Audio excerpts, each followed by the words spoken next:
awesome old European cut video coming at you today. We are going to be looking at five old European cuts. All of these are right around the 2 carat size, all of them reaching up to that 8 millimeter in diameter. And everything here, we got a mixture of both GIA and EGL old European cuts. But before we get into the details of clarities and colors and whatnot, just a little brief overview.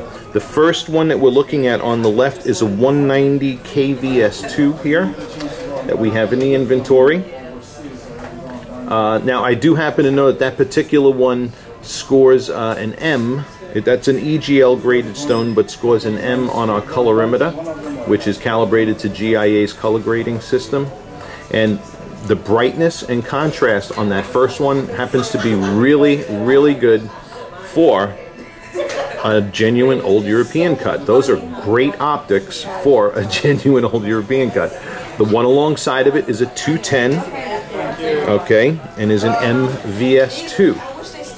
All right, an MVS2, and I believe that is, let me see, I believe, yep, that's a GIA stone, okay? So, a GIA graded M. And, you know, maybe a little bit more darkness under the table, but still a really bright stone. And also optics that I would consider really good in an old European cut. We're going to bring these by the window and get another look at the optics in natural lighting. Okay?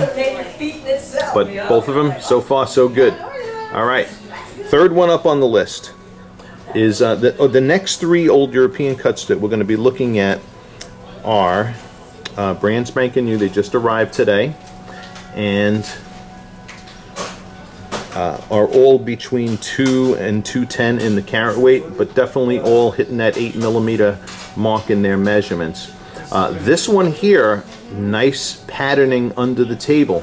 Okay, those mains, the pavilion mains on this one, are all lighting up evenly, probably most similar to the August vintage line, however not quite August vintage, but a good looking diamond nonetheless. Alright,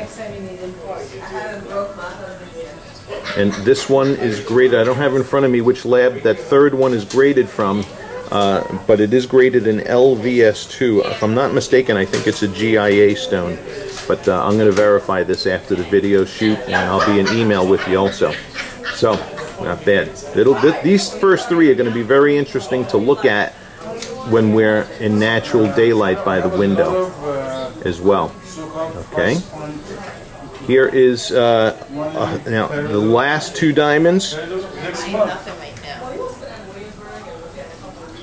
Another LVS1. Look at how different in appearance these last 2 old European cuts look. Okay.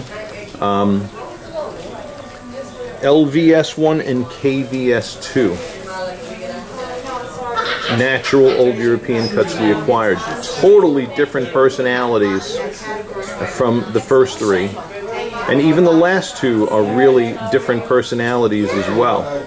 Okay. Great video demonstrating all the different variety that you can have within the old European cut facet structure. Okay. Very, very interesting. Alright, now what we're going to do is we're going to take a look at fire and sparkle in each one of these guys before we head to the window and look at them in natural lighting. Alright, we're going to start off in the dim spotlighting environment, and as you can see, these first 2 old European cuts throwing off some wildfire. Very, very nice. Beautiful, bold, broad flashes happening within each one of them. Okay. So, good fire going on in each one of those old European cuts. Here's the third one. This one had that nice patterning under the table, and we're getting some nice bold flash out of that off the mains as well. Okay. That thing is just licking up the light there. Doing it very well. Okay. So there's those first 3 old European cuts. Very nice. Okay. Here are, I'm going to bring those last 2 in the picture. Okay. Kicking off some decent fire. The fourth one, but you know, I want you to place a heavier emphasis upon what we see in diffuse, and then especially when we get into natural lighting as well, because those are going to be your more popular views. But this fourth one here is kicking off some pretty decent sparks there, and some decent bold flash in that one. Although I do like the fire better in the first three. All right, and the video is really communicating that well. Okay, let's you know, just for fun, we're going to do a little stronger. All right, here are the diamonds just standing still, and I'm just going to pass the light over them. These are those first three, which happen to be, I'm just going to tell you, it happened to be my favorites from this lot. Okay, let's turn them into the face of the camera. And his stewardess was funny because she would be trying to figure out like, and my mom had blondish hair, so she would always. Very nice. Was on the darker side. I'm gonna give you this. That's her. She's like, I think I'm getting more fire under the table facet of that third one there. That's a real fireball, although there is a really good distribution of fire in that first one. I really am liking the fire in that one. This one also good fire. I think this one kind of beats it a little bit. But this is still really good for an old European cut. But you got to look and make your own decision. They're both, very nice. This one, getting it in different places, you can see. Okay. Very nice. Very nice distribution of fire and sparkle in this one as well. And last but not least, we got these last two. Okay. Yeah. You know, we're getting a lot of pin flash out of this one for an old European cut. That's what's neat about it. But under the table, it's not really happening. Okay. Yeah, and well, a lot of pin flash going on in this one as well. So, you know, old European cuts emphasizing more pin flash than bold flash. Okay. Whereas these ones, we're getting bolder and broader flashes out of. Okay. All right, now for my favorite part, we're going to head by the window. All right. Now, here in natural lighting, we got the first two diamonds. Again, the 190 on the left and the 210 on the right. Okay, so depending upon the angle, see, we're getting some darkness under the table in the 210. That's indicative of the blues that we saw in the A set. But if we do, so you're going to see that, okay? And the 190 is getting it as well. All right, maybe a little bit less in the 190, but if I tilt and rock these a little bit, boom, we can get those facets lighten up. Okay.